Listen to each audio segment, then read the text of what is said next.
बागेश्वर धाम के बाबा पीठाधीश श्री धीरेन्द्र कृष्ण शास्त्री हमेशा लगातार सुर्खियों में बने हुए हैं।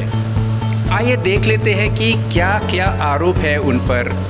उनके ऊपर आरोप ये है कि वो अंधविश्वास फैलाते हैं, वो दरबार में भूत प्रेत छुड़वाते हैं, धर्मांतरण कर रहे हैं। कुछ बड़े नेताओं का ये कहना कि वो जादू दिखा रहे हैं। जादू दिखाना एक साधु संत के शोभा नहीं देता है, पर उनके जो विश्वास पात्र है, उनके जो अनुयायी है, उनके जो भक्त हैं, वो बोल रहे हैं ये बाबा के ऊपर भगवान का कृपा है, उनके ऊपर विश्वास है और आस्था है।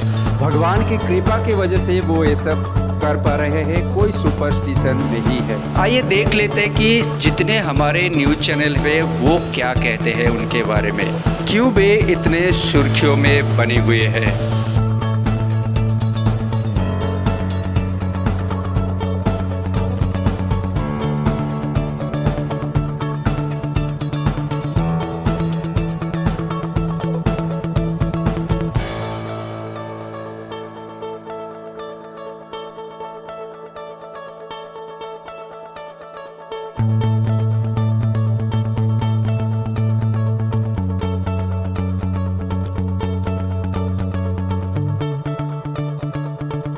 एक दिन का राष्ट्रीय अवकाश, पोप मर गया तो 3 दिन का राष्ट्रीय।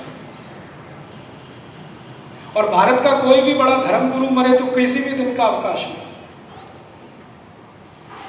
और उससे भी ज्यादा खराब बात है, पोप जो मर गया ना, हमारे देश में देखिए क्रिश्चियन इंस्टीट्यूशंस कैसे काम करते हैं। पोप ने मदर टेरेसा को सही उपाधि दिया। आपको मालूम आधार क्या है? आधार ये है कि मदर टेरेसा ने एक बार किसी महिला के शरीर पर हाथ रखा और उस महिला का गर्भाशय का कैंसर ठीक हो गया। मदर टेरेसा में चमत्कारिक शक्ति है, इसलिए वो संत होने के लायक है। ठीक है, अभी ये साइंटिफिक है,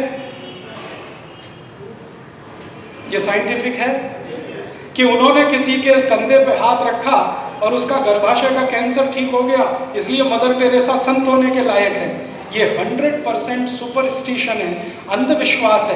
लेकिन भारत सरकार ने इसके खिलाफ कुछ नहीं किया। ठीक है, अब भारत के कोई साधु संत अगर इस तरह का काम करें तो वो जेल के अंदर, क्योंकि वो अंधविश्वास फैला रहे हैं। कानून ऐसे बनाए जा रहे हैं आपके देश में, कोई क्रिश्चियन करे तो साइंटिफिक है, हिंदू करे वही काम को तो अनसाइंटिफिक हो गया।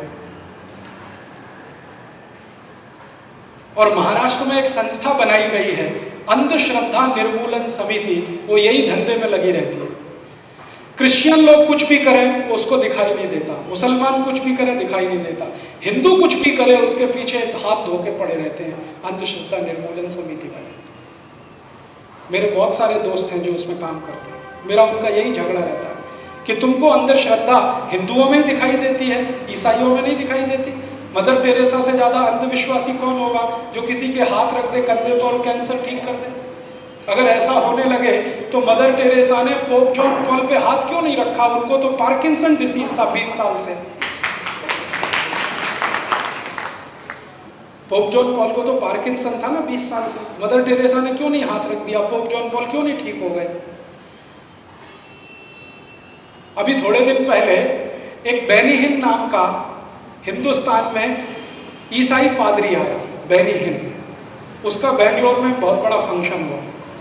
तो उस फंक्शन में वो तमाशा क्या करता है, आपको ईसाई बनने का है, वो संघ परिवार उसमें जाइए, सभा में जाइए, वो भाषण करेगा, 10 लोग खड़े हो जाएंगे, वो बोलेंगे इसका भाषण सुन के मेरा कान ठीक हो गया, इसका भाषण सुन के मेरी आंखों की रोशनी ठीक हो गई, इसने भाषण किया तो मेरे शरीर के सारे खून में कोलेस्ट्रॉल कंटेंट खत्म हो गया, इसका भाषण सुन के तो मुझे हार्ट अटैक आना बंद हो गया। ये बेनी हिन तमाशा करता है। फिर 20 लोग ये सुना देते हैं, सब लोग कहते हैं हाँ हाँ बहुत अच्छा है, तो आप भी ऐसा करो तो आप सब ईसाई हो जाओ। हाँ हाँ हम हो जाएंगे, गले में चर्च डाल देते हैं, क्रॉस, ऐसे ये सब तमाशा होता है। बेंगलोर में उसका कार्यक्रम हुआ। ठीक है, हमारे भारत के बहुत सारे संगठनों ने सरकार को पूछा कि ये अगर बेनी हिन कर रहा है तो ये सांप्रदायिकता नहीं है, ये धर्मनिरपेक्षता है क्या? अगर कोई ईसाई ये सब करता है तो धर्मनिरपेक्ष है, कोई हिंदू संगठन करे तो सांप्रदायिक है, ये तुम्हारी डेफिनेशन क्या है? तो कहा गया कि बेनी हिन्न भारत का मेहमान है। तो हमने कहा कि बेनी हिन्न ने ये सब तमाशा किया, उसमें पैसे इकट्ठे किए उसने, किसी ने 50 दिए, किसी ने 100। मैंने कहा इनकम टैक्स वालों को कहो कि ये सब भी इनकम पे टैक्स लगे। उन्होंने कहा ये तो टैक्स फ्री इनकम है, क्योंकि चर्च की सारी इनकम टैक्स फ्री, चर्च के नाम पे कलेक्शन किया। अभी अगले साल फिर बेनी हिन्न आएगा, कुछ भी करेगा, अपने नाम से हिंदुस्तान में कोई धंधा भी करेगा तो वैट नहीं देना है और इनकम टैक्स भी नहीं देना है, क्योंकि वो इंटरनेशनल ऑर्गेनाइजेशन। इस तरह के कानून इस देश में बन रहे हैं और हम खामोशी के साथ अगर इनको सहन कर रहे हैं तो ये हमारी कमजोरी है और हमारी आने वाली पीढ़ी के लिए बहुत बड़ा खतरा है। आज अगर होकर इसका विरोध नहीं करेंगे तो कल कुछ बचेगा नहीं इस देश में, जिसको आप बचाना चाहें। अगर धर्म गया, संस्कृति जाएगी, सभ्यता जाएगी। और ये वैल्यू एडेड टैक्स का आक्रमण धर्म के ऊपर है, अर्थ के ऊपर नहीं है। मैं आपसे बार बार कहता हूं, वीडियो अच्छी लगी तो चैनल को सब्सक्राइब जरूर करें और बगल में दिए हुए नोटिफिकेशन बेल आइकन को जरूर प्रेस करें। धन्यवाद।